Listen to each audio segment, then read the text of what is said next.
got a packed sofa tonight, so let's just get some guests on. Later, we'll have a performance from music icon Morrissey, ladies and gentlemen. Morrissey will be singing over there. He'll be performing Spent the Day in Bed. But first, she's one of the world's most successful models, recently turned actor and now novelist. Please welcome Cara Delevingne.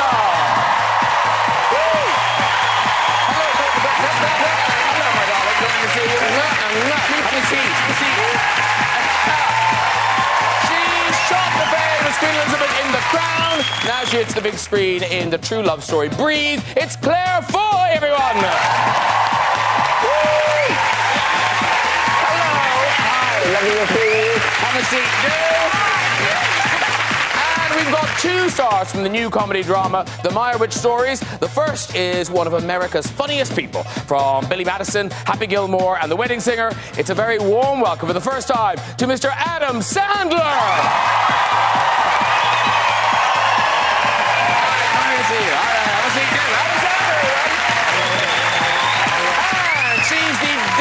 Oscar-winning star of Sense and Sensibility, Howard's End, and Nanny McPhee. Please welcome the great Emma Thompson.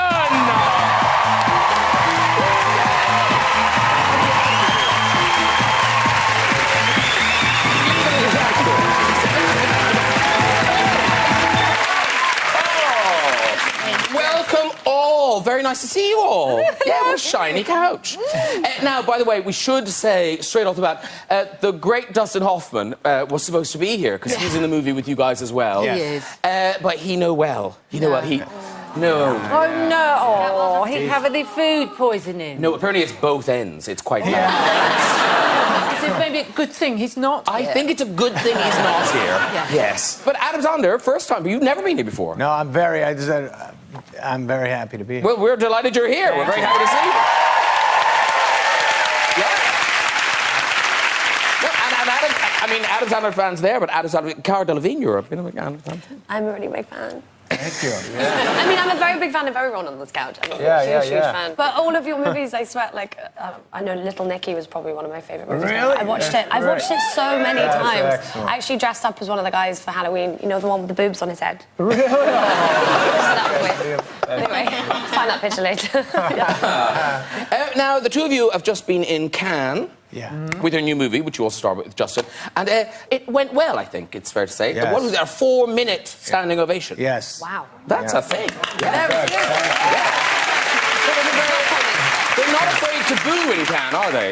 If they don't like something, they tell you. Yeah, absolutely. We've got a picture of you all at Cannes. There you are, celebrating. Oh, Yes. And this is now, because I was saying to you backstage, is this your new look now, Adam Sandler? You're so scrubbed up. I hate it. I really don't. I'm not comfortable like this, but this is something that for years my mother has been yelling at me about, and for about 25 years of television shows I've looked not that great, and my wife is sick of it all, and so they got some nice lady came over to my office with a bunch of suits, and I had to buy them. I thought they were. Yeah. Look, even your shirt's trying to escape. I know, it knows. I'll get me off this man's body. It's not. He doesn't want me to be wearing it. Can you tie a tie? I can't. I learned that when I was for my bar mitzvah when I was 13 how to do this, but I've done it the bar mitzvah a couple of. I've gone to court a few times for tickets. That was it. No, but I can. Dustin Hoffman actually put last night. I had this on. He said, "Come here. You're new to gangster. Let me give it gangster style." And I said, "No, I think it's good." He goes, "No, okay, undo your tie." And I undid my tie. And he put a gangster. I don't know, Windsor. He made it like a different tie. But it was so short. And he was so happy with how he did it. I had to leave it short the whole night.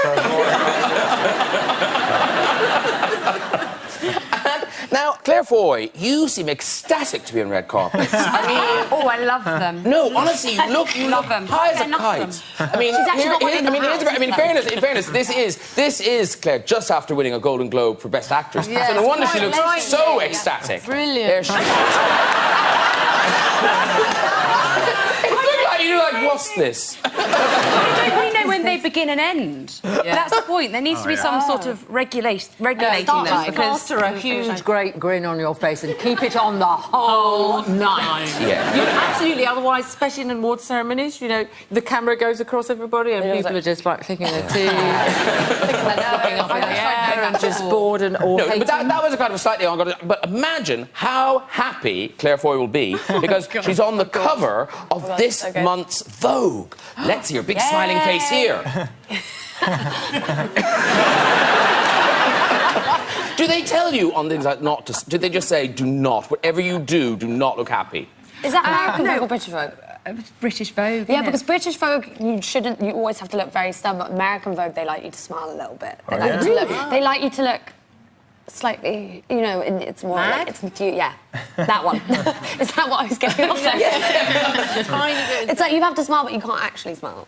That sort of thing. Smize, they call it. With the eyes. No, because I was wondering with this. So, does somebody coach you? Does somebody kind of go, "Do not look happy, or I'll be over there"? Well, no, I mean, like by that point, you'll know, but that you've done like 6 hours of sort of standing and with your arm up and have cramp, and so by that point, if someone asks you to genuinely look happy, it's just not going to happen. So I just think be blank and hope for the best. Yeah. It's quite like acting, really. But in fairness, on red carpets, you know, Cara Delevingne, you are a professional model. I love it that you say my whole name all the time. Cara Delevingne. Cara Delevingne. I don't know what you mean. Cara feels like I've stopped too soon. It's a short name. Yeah. Cara. Cara is something. Is it the in-flight magazine of Aer Lingus? Okay. I think it is, isn't it? In Gaelic means friend, so that could be a thing. Yeah, no, I think it is. That's probably why I'm not saying Cara. Yeah. No, I like it. It rolls off the tongue. Cara Delevingne. So, Cara Delevingne, even she on a red carpet, you can get distracted. We've got a picture of you with your co-star. Generally quite distracting things on the red carpet. Yes, well, this is you with Rihanna. You look... Guys, who wouldn't? Sorry. I like that. That is so not... It's not even subtle. It's just like, hello. I mean, I remember because I've known her for a very long time, and I just remember seeing, because every time, I mean, especially in that show, she obviously has magnificent lungs. Yes. And a face, obviously, no, but she, you know, I just went up to her and was like, you look amazing. Then every time she was like, you've got to be on boob watch. And so I just, because, you know, it's definitely something you have to be careful of. But I was being a good friend, guys. But Emma Thompson, I feel like you're very happy to have your picture taken. No, not really. Really? Yeah, you're entirely wrong. Because I see there's a picture, someone posted it on Twitter Oh my God, yes. of you, and there's a fence in it, and I don't know who's being protected. Fence in it? There's a fence in it. Oh, that's cool. That's the Reading Music Festival. I saw you there. No, I wish. Oh, my That would have been God. amazing. That was me and my 54-year-old best mate and 90,000 teenagers. Oh, my God. Oh, I can't tell you. And I thought, well, this is nice, this is nice. And then, well, two things happened. First of all, I got into the mosh pit with the Arctic Monkeys were playing, and I thought, I'm going to die. I'm going to die. I was like all crushed in, being moved up and down by people thinking, oh, now's when I die. I always wondered, and I thought it would probably be young, but I didn't picture this, you know. And then I thought we all walked back, you know, with the 90,000 teenagers who were all high on berries, and I thought this is really quite nice. And then someone shat on someone's tent, and then someone blew up the tent, you know, and then and then the toilets overflowed, and I had to use those little piss things, you know, because the you go into she-ra. the little She-wee.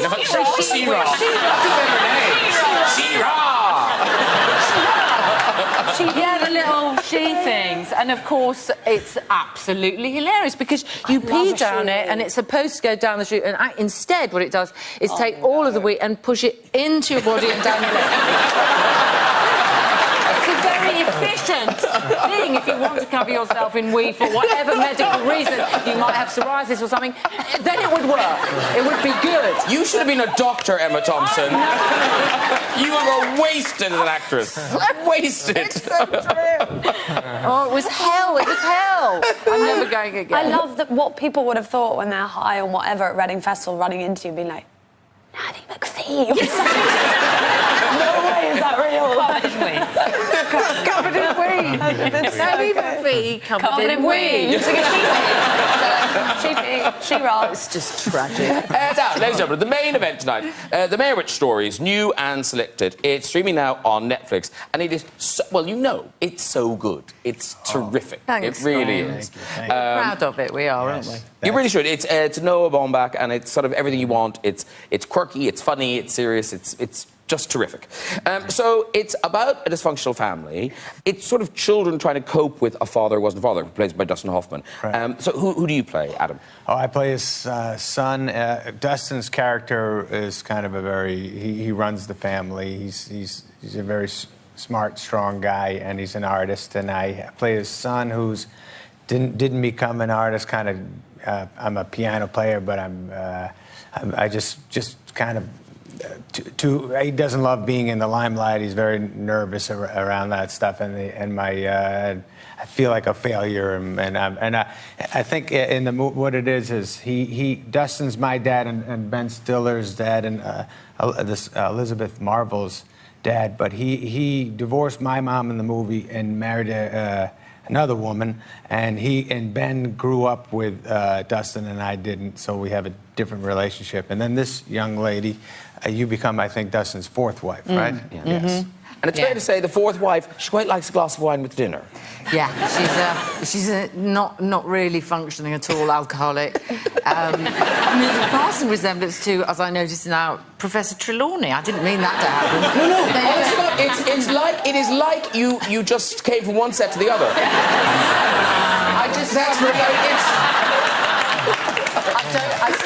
I've just realised. You've never noticed that before? No, isn't that extraordinary? Anyway, Professor Trelawney obviously is now married to Dustin Hoffman. Not well. Yeah, fifth wife. But my character is, she's somebody who wanted to marry someone who would be something, you know, and she thought this ageing sculptor would somehow be, she would be his muse, you know, and that hasn't happened, and she doesn't have a relationship with the kids, and she's a bit messed up. I mean, she is an alcoholic, so we did enjoy that, didn't we? You were great. We had a laugh. I had a laugh playing an alcoholic. I mean, not much acting required, obviously.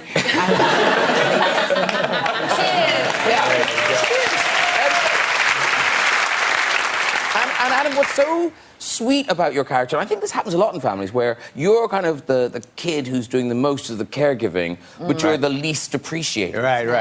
Absolutely, exactly. Yes. But I was going to say, it reminds you of your own father, but not like that. But your father, he gave you quite a hard time. Well, my father was, the difference in the family, my father in real life was wasn't selfish. He was all about his family. But he was a strong guy, and he was. We definitely we were a little scared of him. We didn't want to make him upset, but we loved him more than anything on the planet. But yeah, there was terror. But I think the weirdest thing he did was the dog. Oh yeah, he named the dog Adam. He'd always say, Adam, come in here. And I'd come in and he'd go, not you, the dog.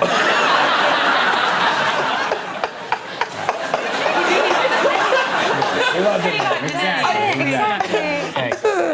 Listen, let's have a look at a clip. This is the family basically discussing the inheritance, the legacy, if you will. Thinking about selling the house? Why? It's very expensive to keep this place up, and we're spending more time at the country house now. But the country's yours. Well, I had it before we were married, but it's ours. Everything is ours now. You're selling all of the art, Dad? Why? We don't have room for Do you want to sell? Oh, come on. Cabrera just grounded into a double play. Matt set this up? I told him it was a family discussion. I think it is. I don't think you should sell it all. I'm telling you. Didn't expect you to get so upset about it. I am upset about it. Why do you care? I don't know. We've lived here for years. You haven't. This is where Matthew grew up. You lived in Queens with your mother. It's a Meyerowitz tradition, this house. Well, I guess I wouldn't know about that. I didn't mean it like that. She gets sensitive about these things. She feels like an outsider. She doesn't have kids of her own. I tell her, technically, you're their stepmother.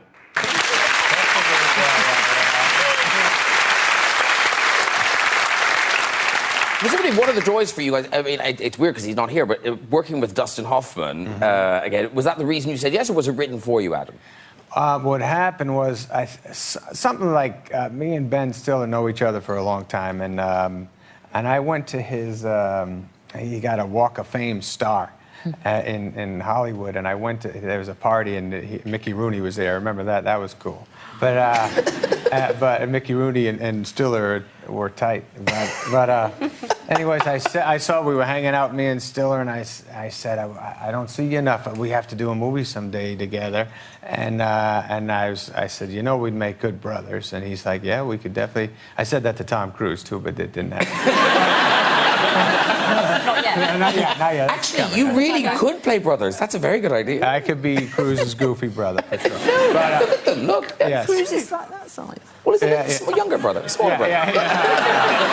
But anyways, Noah and Stiller are very. They did 2 movies together already, and then we all went to lunch, and Noah came up with this idea, and then he wrote it. So, but then Emma and Dustin, that came along after. I couldn't believe that. That was very exciting. How did it all happen for you, anyways, Emma? I don't know. You don't remember? I think my agent rang me up and said, "Do you want to do with this job?" You know, and I said yes. Yeah. So it was that fascinating. Great story. Yeah, I worked on that one for a while. But I read in an interview you said the first time you worked with Dustin that when you met him, it was kind of a thing. Oh yeah. Because he's one of my great idols, and I met him.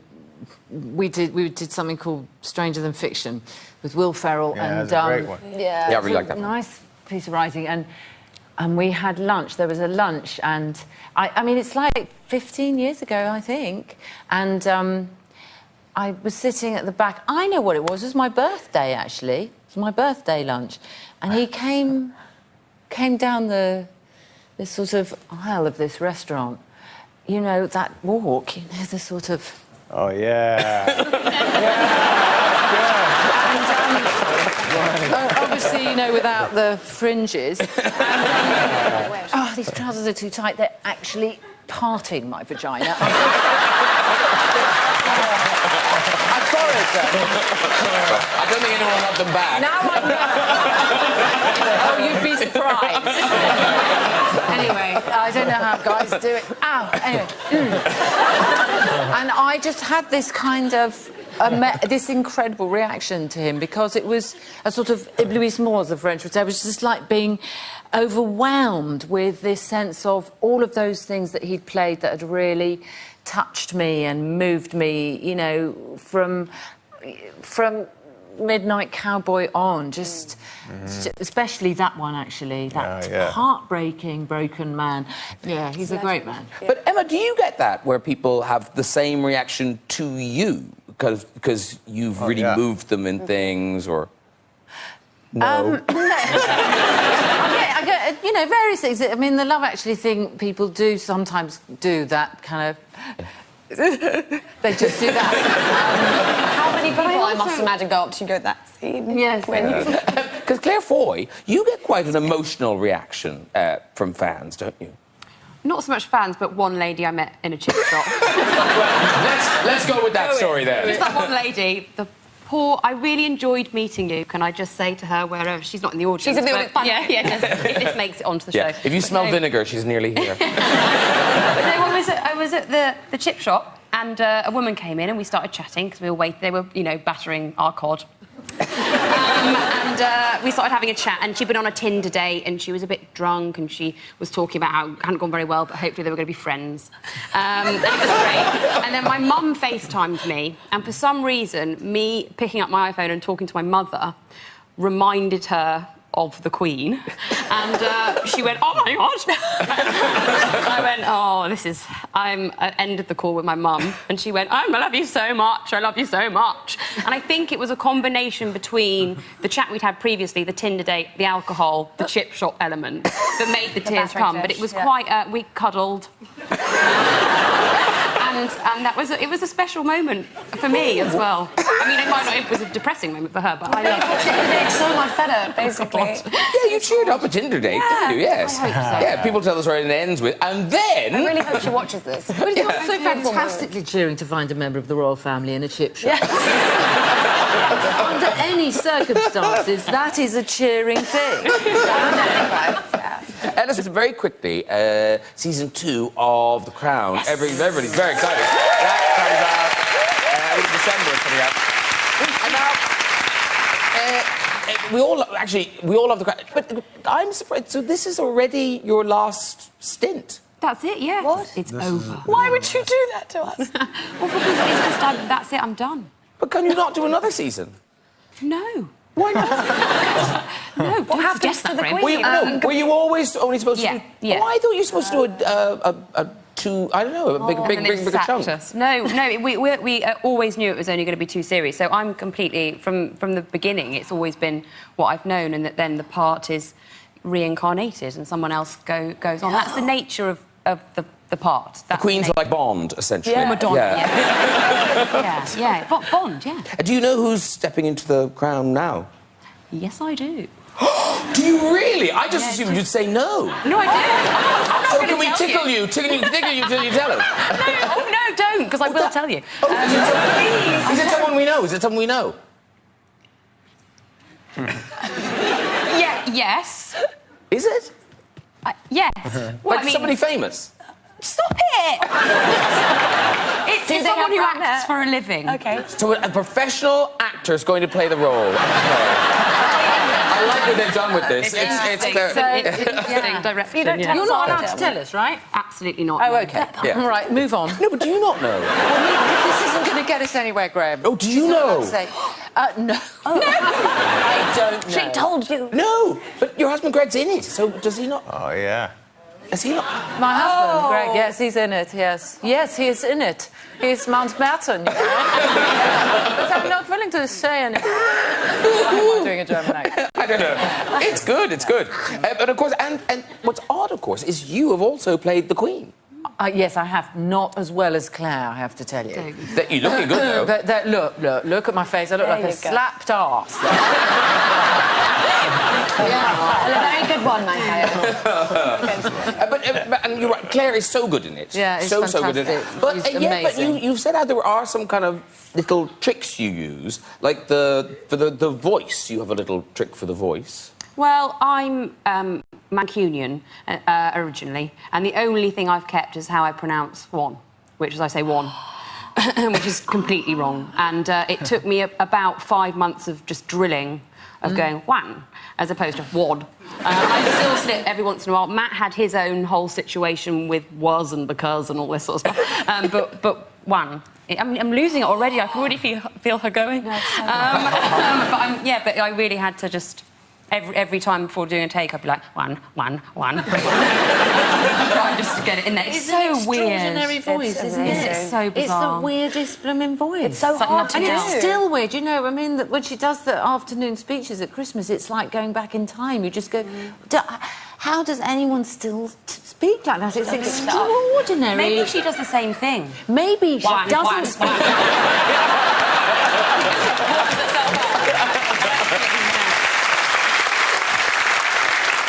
Listen, Claire, you're actually here tonight to tell us about your new film. It's called Breathe. It opens tonight. And it's a mind-boggling story, and it's sort of extraordinary that I certainly did not know this story. Robert Cavendish and his wife. And he was both of them were proper sort of pioneers. Yeah, they were sort of forced into that position. Robin contracted polio in Africa, and their life was seemingly going incredibly well. They were young, they were in love, the going was good. And then suddenly he was told he had 3 months to live. She was pregnant, 8 months pregnant at the time, and during that time gave birth to the producer of the film, Jonathan Cavendish. He's the producer of the film. Oh, it makes me feel a bit emotional talking about it. And it's a story about how he was given 3 months to live, and he just kept on living, and it gets to a point where he he goes through a period of depression, and there's a sort of face-down moment where they have to decide whether he's going to keep going down this route of depression and misery, or whether he's just going to say, this is it, and we're going to make the best of it.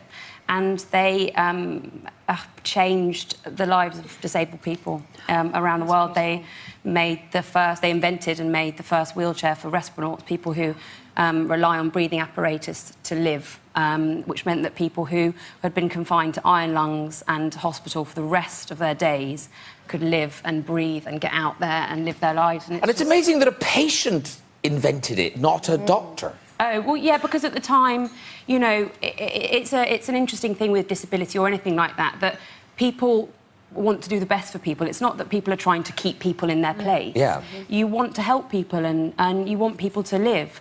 But they were just terrified, and modern medicine is an incredible thing, but it takes risk. And Robin Cavendish was willing to risk his life, and they changed people's lives. I can't even tell you. Extraordinary people. And he's brilliant, played by Andrew Garfield. Yeah. And you play Diana, the wife. And it's a terrific movie, and you are terrific in it. Here's a taste of what to expect from Breathe. I'm not feeling too good. I can't move. What's going on? Get another respirator! People paralysed by polio don't last long. Can't move anything from the neck down. Can't even breathe for yourself. How do you live like this? You get used to it. I love you, and I want Jonathan to know you.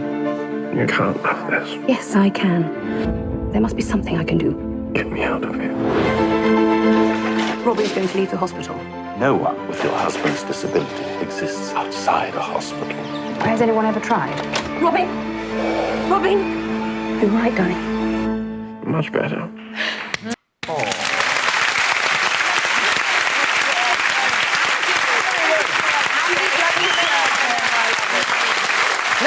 Ladies and gentlemen, Cara Delevingne brings us a new string to her already crowded bow. It's a novel. I've got it here. It's called Mirror, Mirror. Crowded bow.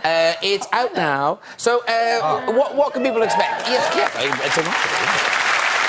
Well, it's a book. It has words. Yes. That's good for a book. Yeah. So basically, it's a fictional novel. It's classed as a young adult novel, but I feel like adults can read it. I've had a lot of older friends read it, and it really brings you back to being a teenager because it's very visceral. It describes very much the smells and the emotions and the hormones and all that fun stuff as being a teenager is.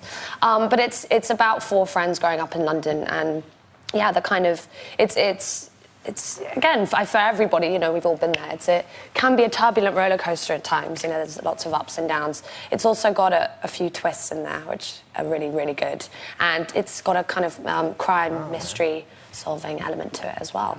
And I've heard you talk about it. I mean, you have a real sense of, you know, ownership of this book and the story and these characters, but at the same time you're very open to the fact that you wrote it with Rowan Coleman. Mm-hmm. So how did that work? Technically, how does that work? So that process, I mean, growing up, you know, at school, I had no confidence in myself at writing, you know, because of my grades weren't always good in English and stuff like that.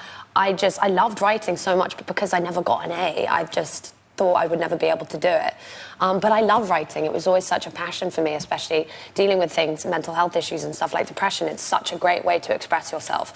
You know, the process of actually going about it, I had these ideas. I met a few writers. Rowan was the person I met, and we both, you know, when you just click with someone and you have that, you know, when you're creating something and you just have that spark, and these ideas, more things just started kind of flowing out of us.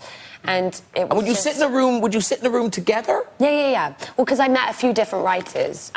Because I wanted to find the right person, and I had ideas already. You know, I wrote a diary when I was younger, and I had all these kind of pictures and notes and things that I wanted to bring into it.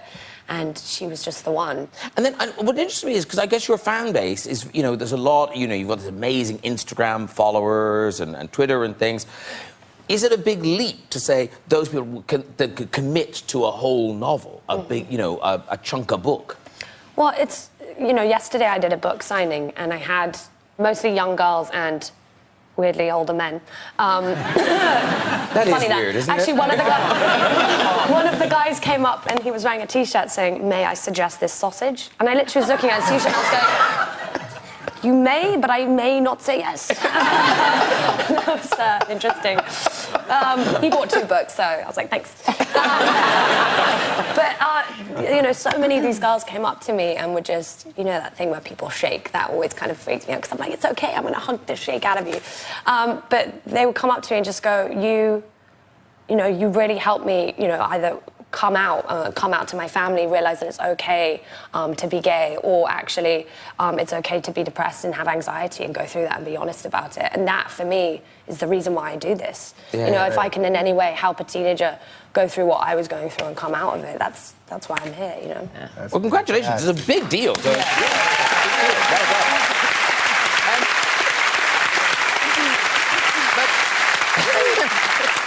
we were talking about, you know, dealing with parents and having to take care of parents and everything. But even at your age, Cara Delevingne, your mother, has your mother been banned from fashion shows now? She should be. She sounds like a liability. Yeah, I would... No, Mum, you're not, don't worry. So she, I mean, you know, parents can be, you know, it's embarrassing at these things, and my parents are very proud and amazing and adorable. Oh, there she is. And I think she came to a show, and she was backstage with me, and they were, like, ushering her to her seat, and she walked down outside backstage, the middle of the catwalk, just before it was about to start, and people were trying to get her to go. She walks down the front row, and I see her on the camera from backstage, spotting people in the audience in the front row, and walking up to them, going, say, I think she tried to walk up to Anna Wintour and go, kiss her, say hello, and kind of, and wouldn't sit down. People were trying to start the show, and they had to, like, literally physically grab her in some chair somewhere. Yes, very funny. But it must be lovely, you know, for all your parents to see your success and kind of to enjoy it. Because was it your mom was on the set of, was it The Waterboy that she came to the set? Sure. Yes. My mother, she has humiliated me a lot, yes. But she doesn't know when she's watching the monitor and she has the headphones on that she can be heard, and she was, you know, watching the monitor while I was doing my Waterboy acting, and she's, I don't know, she's just nuts, my mother, but she's she's a good, lovely lady. I just remembered a story. It was funny about my mother. And I like 20 years ago or whatever it was, I was at the Golden Globes. I got nominated for a Golden Globe too. So I took my parents, just like you. I took my parents, and they kind of actually they invited themselves. But anyway, I remember my mother just gets excited, like your mom, to talk to people or see people or screams out, is that? So somebody gave my mother the thing, like, if you're going to point at somebody, do it like the point in a different direction, and we'll follow the thumb to who you're pointing to. And so she's like, what? And it's like, you point that way, but the thumb is who you're talking about, and you get away with it a little better. Like, is that, Baba? I swear to God, Elton John was about 8 feet away, and I'm seeing my mother getting all crazy, and then she starts going, is that?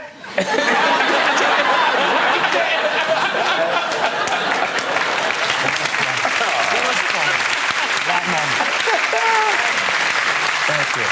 Talking of famous faces and meeting famous faces, there's a weird thing going on at the moment. Well, so many weird things because of Donald Trump. But we're suddenly hearing about all these famous people that he asked out, and you are one of them.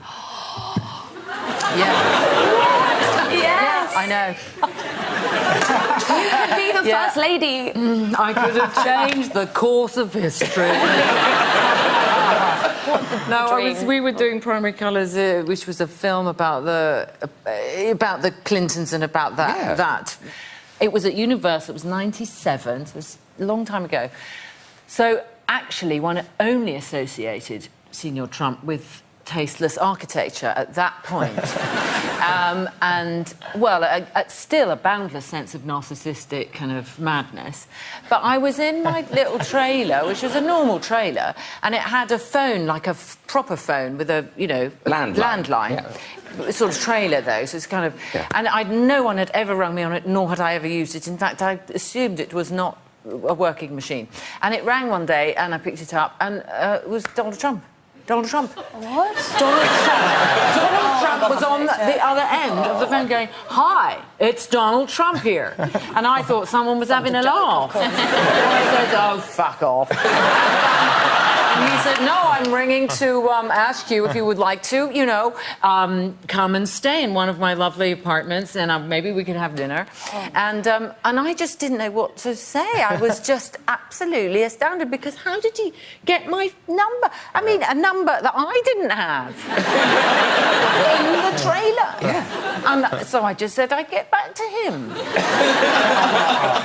And in so many ways, I wish I had, because if I had gone out with him for dinner, I could have done that. And then we would all have known. And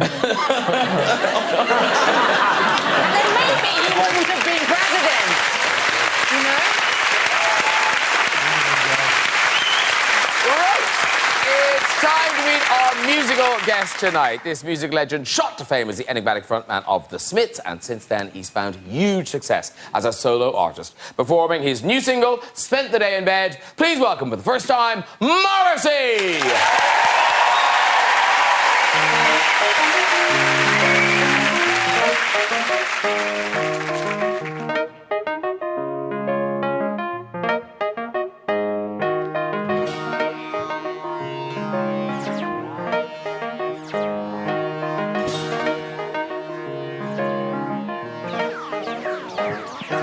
Spent the day in bed. I'm very happy I did. Yes, I spent the day in bed. As the workers stay enslaved, I spent the day in bed. I'm not my type, but I love my bed. And I recommend that you stop watching the news, because the news contrives to frighten you, to make you feel small and alone, to make you feel that your mind isn't your own. So I spent the day in bed. It's a consolation when all my dreams are perfectly legal in sheets for which I paid. I am now laid, and I recommend to all of my friends that they stop watching the news, because the news contrives to frighten you, to make you feel small and alone, to make you feel that your mind isn't your own. Oh, time, do as I wish. Time, do as I wish. Oh, time, do as I wish. Time, do as I wish. Oh, time, do as I wish. Time, do as I wish. Oh, time, do as I wish. Do as I wish. I spend the day in bed. You can please yourself, but I spend the day in bed. Pillows like pillars, life ends in death. So there's nothing wrong with being good to yourself. Be good to yourself for once, and no boss, no bus, no rain, no train, no bus, no bus, no rain, no train, no bus, no bus, no rain, no train, no emasculation, no castration, no highway, freeway, motorway, no bus, no bus, no rain, no train, no bus, no bus, no rain, no train, no bus, no bus, no rain, no train.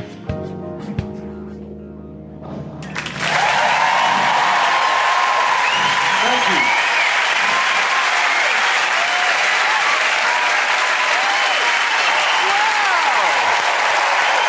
Fantastic! A big thank you to Morrissey. Thank you very much. Have a seat, guys. Have a seat. Sounding so good. Sounding good, right? Sounding excellent.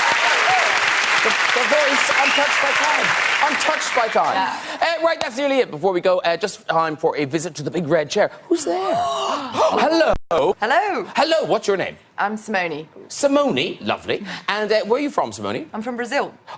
Are you? Brazil? No, not born and bred in Brazil? Yes. Oh, okay. I've been here for 11 years, but yes. Okay, so Simone from Brazil, living here for 11 years. And what do you do here? I'm a lawyer. A lawyer? Are you a particular type of lawyer? Yes, I'm a particular type of lawyer. Is it ruthless? No, I wish. No. I do financial services. Financial services. Always a conversation starter. Yes, it really is. Simone. Okay, Simone, off you go with your story. So I moved here about 11 years ago. But you learn, as a foreigner, you learn English as a second language, and you only learn, the right way to say things. You don't learn swear words or anything like that. So when I moved over, whenever I would hear a word I didn't know, I would try and pick up from the conversation what the meaning was. And I used to work on my first job here. I used to work amongst a number of other blokes, and our managers sat next to us, and I would always assume that when you're at work, you don't swear. So they would always be saying to each other, oh, I can't be asked, I can't be asked, I can't be asked. And I took that was, I can't be asked, because you're asking me to do something, and I can't be asked. So you go to meet the in-laws, or at the time the prospective in-laws, as you do, and you're trying to impress, as you do, and then the mother, who's perfect British lady, very respectful, very elegant, and she comes and asks me if I wanted to do something in particular. I say, oh no, thank you, I can't be asked. I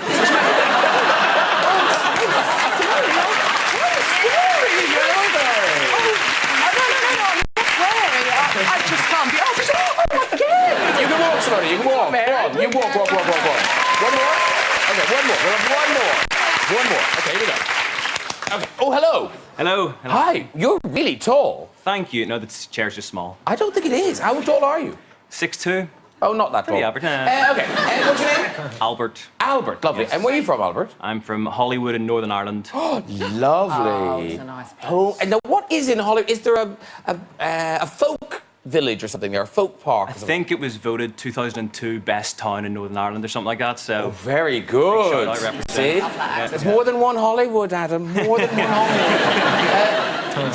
And do you live there now? No, here. No, I live here. Yeah. Oh, what do you do? Here. I work for a big technology firm. A big one. A big technology one. Pretty. Yeah. That's right. Big. Yeah. Almost as big as me. It's the technology that got small. All right, off you go with your story. So I used to live in China, and while I was over there, good start. And while I was over there, I did a bit of traveling, went to central China, and went to a zoo, and it was a pretty bad zoo. And I went to the infirmary enclosure, which is like the sick animals are there. And there was this huge, big white tiger, beautiful big thing, in a really small cage. And this cage was close enough to put your hand in. It was no health and safety at all. And as the tiger walked towards me, I was just admiring it, beautiful thing. It turned around and walked the other way. And as it walked the other way, it just lifted its tail and projectile urined all over me, in my mouth, in my eyes, in my ears. And it's a sick tiger. And exactly, yeah, 100%. And of course, all these Chinese people with phones came over to me and were taking pictures, going, "Oh, you're so lucky. You're the luckiest. Oh, it's amazing when that happens." I didn't really feel that lucky, but I'm told it is. I'm told it is. Flip or walk? Go for flip. Oh, you want to be flipped? Okay, there he goes. Well done, that man. Well done, everyone. If you'd like to join us on the show and have a go in that red chair, you can. Just contact us via our website at this very address. That is it for tonight. Please say huge thanks to my guest, Cara Delevingne. Adam Sandler. And Emma Thompson.